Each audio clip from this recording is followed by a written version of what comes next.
शुरू ध्यान देना। आज का पहला टॉपिक अपना रहेगा, एक नेम रिएक्शन है, हॉफमैन ब्रोमाइड ड्यूरेशन रिएक्शन। ठीक है, इस रिएक्शन को शॉर्ट में हम ऑलरेडी समझा चुके हैं पहले, यानी प्रीवियस क्लासेस में इसको मैं ऑलरेडी कवर कर चुका हूँ। आज के क्लास में थोड़ा इसको डिटेल्स में जानेंगे। ठीक है, ध्यान देना, ये ड्यूरेशन होता है, इससे अमाइन फॉर्म करता है। ठीक है, इससे आपको प्राइमरी अमीन का फॉर्मेशन होता है,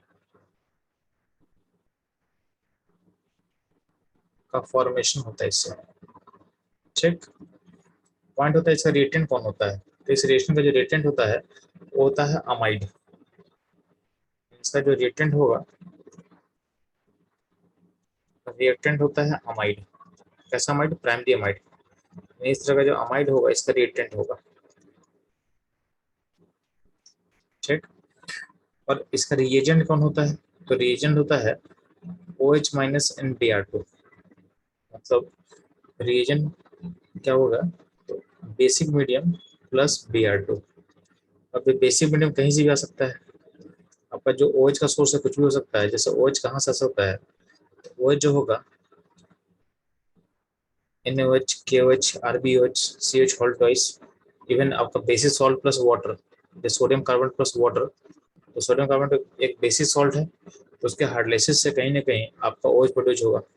तो OH का सोर्स कहीं से भी आ सकता है। तो OH के साथ अगर Br2 रहेगा तो इसका रिएजेंट हो जाएगा, ठीक है, यहाँ पे रिएक्शन होता क्या है? तो रिएक्शन का जो शॉर्टकट है आप समझो आप ध्यान से। जब भी आपके पास कोई अमाइड लिया हुआ है, जिस प्राइमरी अमाइड में इसमें डालेंगे NaOH प्लस Br2। ठीक है, NaOH प्लस Br2। तो अगर हम ऐसा करेंगे तो क्या होगा? बीच में बीच वाला जो सीरियल नंबर ओ है इसको हटा दो, बीच वाला इसको हटा दो, और जो R है उसको लिंक कर दोगे इस NH2 से, बीच का CO हट जाएगा, तो बन जाएगा RnH2। ठीक है, बन जाएगा आपका RnH2। तो 2014-15 के आसपास जेईई मेन के पेपर में इस रिएक्शन का बैलेंस इक्वेशन पूछा हुआ था। तो मैंने यहाँ पे बैलेंस इक्वेशन लिखा हुआ है, ये एक बैलेंस इक्वेशन होता है जो कि एनसीईआरटी में दिया हुआ है।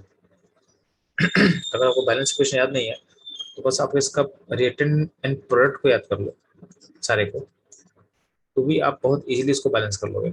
अगर आपको रिएक्टेंट पूरा पता है और आपको प्रोडक्ट पूरा पता रहेगा तो आप इसको बैलेंस करना बहुत आसान है। उसमें आपको बैलेंस इक्वेशन याद नहीं भी करोगे तो चलेगा। ठीक है, तो ये रहेगा आपका बेसिक, आखिर हॉफमैन ब्राउन रिएक्शन में होने वाला क्या है। ठीक है, अब इसके मैकेनिज्म को समझने के लिए आपको ये समझ में आना चाहिए, एक छोटा सा कॉन्सेप्ट है। कॉन्सेप्ट क्या है कि जब भी सी पे नेगेटिव हो और उस पर एक लिविंग ग्रुप हो एल, उसको बोलते हैं, तो जो बहुत इजीली लीव कर सकता है, ठीक है, तो जनरली एल यहाँ पे क्या होता है? एल होगा क्लोरीन या तो ब्रोमीन या तो आयोडीन, ऐसा कुछ होगा एल। ठीक है, तो नॉर्मली हेलोजन होता है। ठीक है, नॉर्मली हेलोजन होगा। इस एल के बारे में हम लोग जो आगे क्लासेस में और फिर सीखेंगे हम लोग। ठीक है, थोड़ी देर बाद इस एल के बारे में हम लोग और कुछ सीखने वाले हैं। तो अभी के लिए आप याद रखना कि जो एल होगा हेलोजन होगा। तो बोला क्या गया है कि जब भी सी पे चार्ज नेगेटिव होगा और एल अटैच रहेगा तो होता क्या है कि एल बाहर जाता है, एल बाहर जाएगा। एल जब बाहर जाएगा तो चार्ज नेगेटिव होगा। तो मेरा बोलने का मतलब जब सी पे नेगेटिव हो उसमें एल जुड़ा रहे तो क्या होता है? एल का बॉन्ड टूटेगा, और सी पे नेगेटिव है तो सी पे एल पे चार्ज आता है नेगेटिव, तो एल पे चार्ज नेगेटिव जाएगा तो सी पे क्या आएगा? पॉजिटिव आएगा। सी पे आएगा पॉजिटिव, इसको बोलते हैं हम लोग कार्बिन, अब इस पॉजिटिव नेगेटिव को कंबाइन करके आप ऐसा लिख सकते हो, यानी अगर नेगेटिव है और सिस्टम में एल है तो एल लीव कर जाएगा और सिस्टम में कार्बिन प्रोड्यूस होगा। सिमिलरली यहाँ आपको दिख रहा होगा। ठीक, तो यहाँ पे एन है और एल है, दिख रहा आपको? इस एन, अगर एन पे चार्ज नेगेटिव और एल अटैच रहेगा तो यहाँ से एल बाहर जाएगा, और यहाँ पे नेगेटिव होगा और यहाँ पे क्या होगा? पॉजिटिव होगा। ठीक है, तो इसको बोलते हैं नाइट्रीन सिस्टम। एन पे नेगेटिव होगा और एल अटैच होगा तो एल बाहर जाएगा और सिस्टम में नाइट्रीन प्रोड्यूस होगा। ठीक है, तो इसका हम लोग यूज करने वाले हैं, इस कॉन्सेप्ट को हम यूज करने वाले हैं। ठीक है, क्या था? बोला गया, अपने ने बोला क्या क्या है कि ये चीज बहुत इंपॉर्टेंट है देना। आपको ध्यान क्या देना है कि आपके पास अमाइड होना चाहिए। अमाइड में क्या डालोगे, तो यहाँ पे 3 रिएजेंट है, उसमें कोई भी डालो चलेगा। जैसे ध्यान देना, अमाइड में यानी आपका अमाइड चेंज हो रहा है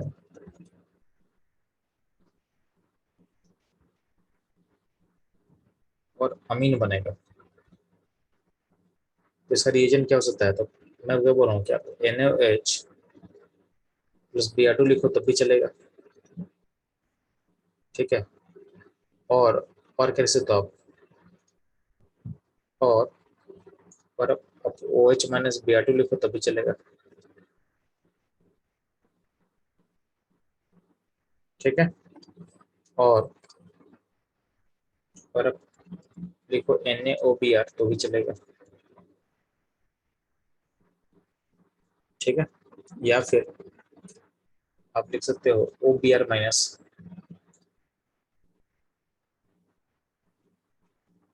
तो भी चलेगा, ठीक है। OBr माइनस तो भी चलेगा।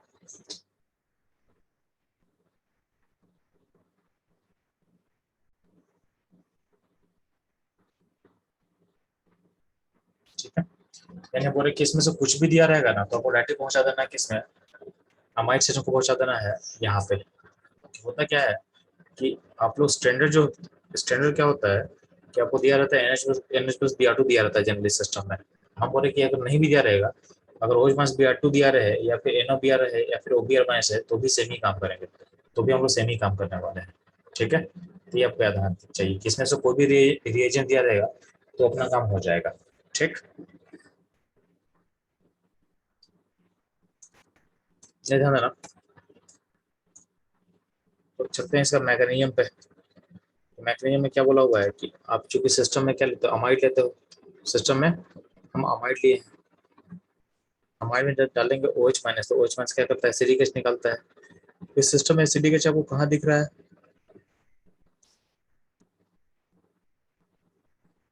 अब देखोगे क्या जो एन सेंटर है, एन सेंटर से जो एच है वो एसिडिक हो सकता है, क्योंकि यहाँ से अगर एच आप निकालते हो ना तो नेगेटिव बनेगा, और नेगेटिव में रेजोनेंस होगा तो स्टेबिलिटी मिलेगा इसको, ठीक है। यानी यहाँ पे अनायन जो है रेजोनेंस स्टेबलाइज है, और प्लस नाइट्रोजन का जो इलेक्ट्रोनेट नेगेटिविटी होता है, नाइट्रोजन का जो इलेक्ट्रोनेगेटिविटी होगा वो काफी हाई होता है, ठीक है। तो इसी कारण क्या होता है कि नाइट्रोजन पे चार्ज नेगेटिव क्या स्टेबल है, प्लस यहाँ पे एक्स्ट्रा रेजोनेंस भी है, इसका मतलब नाइट्रोजन से आप एच को निकाल सकते हो।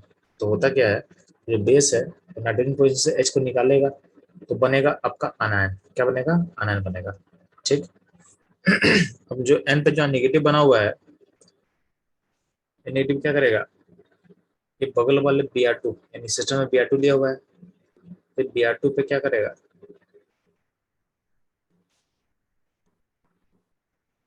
अटैक करेगा, ठीक है। Br2 पे क्या करेगा, अटैक करेगा, ठीक। तो यहाँ से ये नेगेटिव है और ब्रोमीन है, तो ये नेगेटिव और लोन पे क्या करेगा, आपस में क्या करेगा, आपस में एक रिपल्सन होगा। रिपल्सन होगा तो क्या होगा, ये जो क्लाउड नेगेटिव है नाइट्रोजन पर, वो बगल वाले ब्रोमीन का क्लाउड को नेगेटिव को दूसरे ब्रोमीन पे शिफ्ट कर देगा, और यहाँ पे पोलराइजेशन के थ्रू, तो यहाँ पे पोलराइजेशन प्रोसेस होगा, और यहाँ वाले ब्रोमीन पे चार्ज पॉजिटिव आ जाएगा, ठीक है। तो यहाँ का जो एन का जो नेगेटिव सेंटर है, एन का जो नेगेटिव सेंटर है वो अटैक करेगा ब्रोमीन पे, और यहाँ बॉन्ड टूटेगा तो यहाँ पे नेगेटिव बनेगा, पॉजिटिव बनेगा, और Br को यहाँ जोड़ दो, Br को यहाँ जोड़ दो, अल्टीमेटली आपके सिस्टम में ऐसा बन चुका है, यानी एन के साथ Br अटैच कर दिया गया, ठीक है। अब देखो कहीं ना कहीं ब्रोमीन कैसा है, ब्रोमीन होता है माइनस आई ग्रुप, और जो ब्रोमीन है वो होता है माइनस आई ग्रुप। तो अगर नाइट्रोजन से उसको लिंक कर देंगे तो कहीं ना कहीं ब्रोमीन जो है अपने इलेक्ट्रॉन विड्रॉइंग पावर का यूज करके जो यहाँ का जो हाइड्रोजन है उसका एसिडिटी और बढ़ा देगा, माइनस ए का यूज करके एसिडिटी क्या होगा, और ज्यादा बढ़ जाएगा, ठीक है।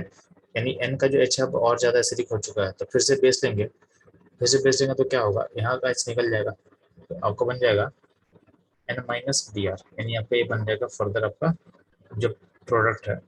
अब याद है ना, ये जो यहाँ पे है दिख रहा है आपको,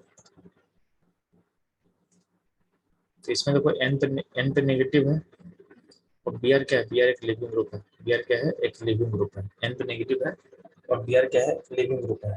तो हम लोग सीख चुके हैं ना कि जब भी एन पे नेगेटिव होगा और उस पर लिविंग ग्रुप होगा तो अल्टीमेटली क्या करते हैं हम लोग, उस एन से लिविंग ग्रुप को निकालते हैं और ऐसा कुछ बनता है जिसको बोलता है नाइट्रीन। तो यहाँ पे होगा क्या कि ब्रोमीन जो है, ब्रोमीन बाहर जाएगा और यहाँ पे सिस्टम में नाइट्रीन का फॉर्मेशन होगा, यानी यहाँ माइनस नीचे प्लस का फॉर्मेशन होगा। जो नाइट्रीन होता है ये होता है हाईली अनस्टेबल, ये होता है हाईली अनस्टेबल। नाइट्रीन फॉर्मेशन हो रहा है जो कि क्या हाईली अनस्टेबल है, ठीक। तो इसमें करना क्या है, तो होता क्या है, यहाँ पे आपको जो आर दिख रहा है ना, जो आर आपको दिख रहा होगा, ठीक, ये आर ग्रुप माइग्रेट करता है, आर ग्रुप माइग्रेट करेगा इस नाइट्रोजन पे। तो जो माइग्रेशन करेगा तो आर पे चार्ज बनेगा नेगेटिव और सी पे बनेगा पॉजिटिव। तो ये नेगेटिव जाएगा इस पॉजिटिव के पास और ये नेगेटिव पॉजिटिव क्या बॉन्ड बना लेगा। तो ऐसा बनने पे आपको बन जाएगा R N C O, R N double bond C double bond O, इसको बोलते हैं हम लोग आइसोसाइनेट,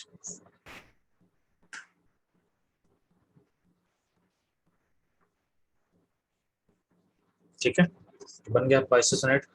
अब आइसोसाइनेट का हम हाइड्रोलाइसिस करेंगे, इसका हाइड्रोलाइसिस किया जाएगा, तो ध्यान देना यहाँ पे दो टाइप का पाई बॉन्ड है।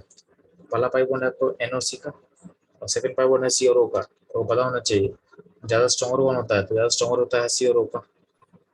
अगर हाइड्रोलाइसिस करेंगे तो कौन सा पाई बॉन्ड पहले टूटेगा, जो कि सबसे ज्यादा वीक होगा। तो NO का जो है यहाँ पे जो पाई बॉन्ड है वो C और O के पाई बॉन्ड के रिस्पेक्ट में क्या होता है, वीक होता है। तो वीक होता क्या होगा, यहाँ से बॉन्ड टूटा, यहाँ पे OH बन गया और यहाँ पे H हो गया, ठीक है। फर्दर हाइड्रोलाइसिस करेंगे तो क्या होगा, फिर से यहाँ पे क्या बॉन्ड टूटेगा, तो यहाँ पे फिर से पॉजिटिव, यहाँ पे नेगेटिव, बन गया RnH2। यहाँ पे O जोड़ के वाटर निकाल दो तो बन जाएगा CO2, ठीक है। चूंकि मीडियम बेसिक है तो CO2 का नेचर एसिडिक होता है, जो मीडियम बेसिक है तो उसमें CO2 जो गैस पास करेंगे तो खुद को चेंज करेगा कार्बोनेट में। यानी अल्टीमेटली क्या है, जो CO2 निकलने का हम बात कर रहे हैं निकलता नहीं है, तो CO2 सिस्टम के अंदर ट्रैप हो जाता है in form of carbonate, in form of carbonate, ठीक है। ये रहेगा आपका ओवरऑल प्रोसेस, ये रहेगा आपका ओवरऑल प्रोसेस, ठीक है।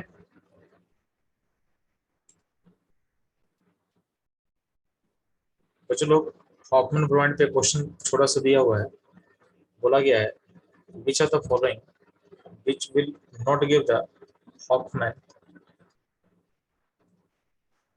Hoffman bromamide reaction. तो कहाँ पे हॉफमैन ब्रोमाइड रिएक्शन नहीं होगा, यहाँ पे आपके पास चार ऑप्शन दिया हुआ है, चारों में पूछा होगा कि कहाँ पे नहीं होगा, कहाँ पे का नहीं होगा, ठीक है।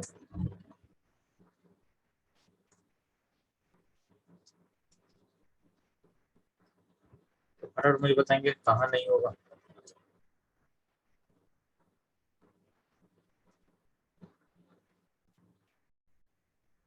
तो चलो पता है कि हॉफमैन ब्रोमाइड रिएक्शन कौन देगा, तो प्राइमरी अमाइड देता है तो ऑप्शन वन देगा, ऑप्शन वन देगा, ठीक है।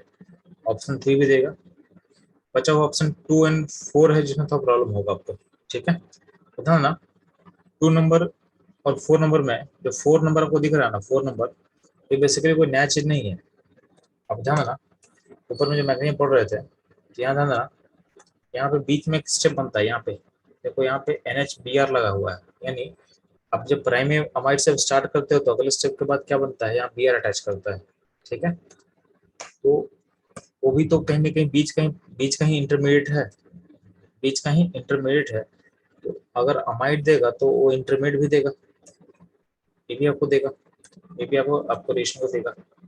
अब गौर करना, यहाँ ऑप्शन दिया हुआ है, फोर नंबर जो ऑप्शन दिया हुआ है, तो बीच वाला इंटरमीडिएट है, बीच वाला इंटरमीडिएट है, ठीक है। ये भी देगा, वन देगा, थ्री देगा एंड फोर देगा। कौन नहीं देगा, टू नंबर है जो नहीं देगा, टू नंबर है जो नहीं देगा, ठीक है। टू नंबर जो कि नहीं देने वाला है।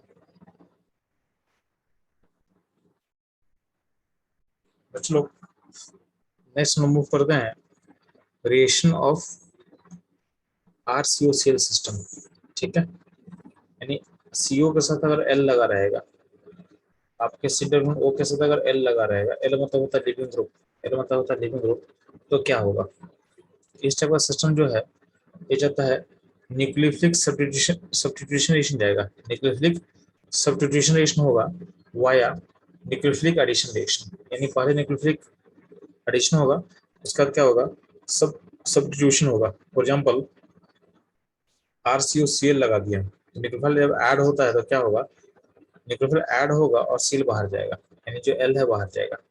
ठीक है, ये प्रोसेस कब तक फिजिबल है, यहाँ पे दो टाइप का, दो आयन दिया हुआ है, एक है न्यूक्लियोफाइल माइनस है, यहाँ पे एल पे माइनस है। तो जो ज्यादा स्टेबल होगा उधर सिस्टम मूव करेगा, इधर सिस्टम मूव करेगा।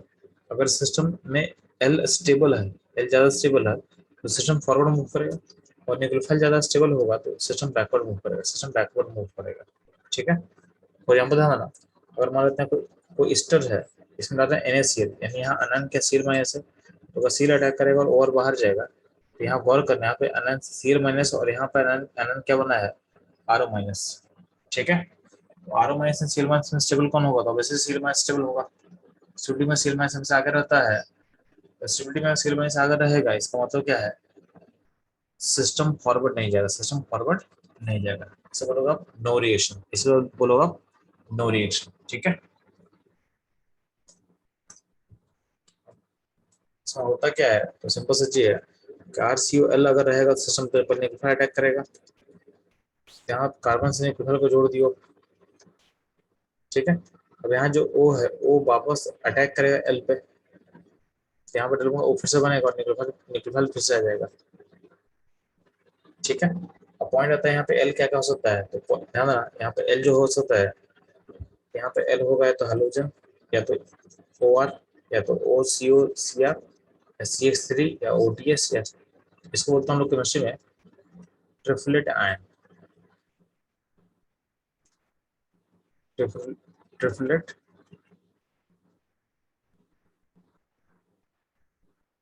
आयन। ठीक है,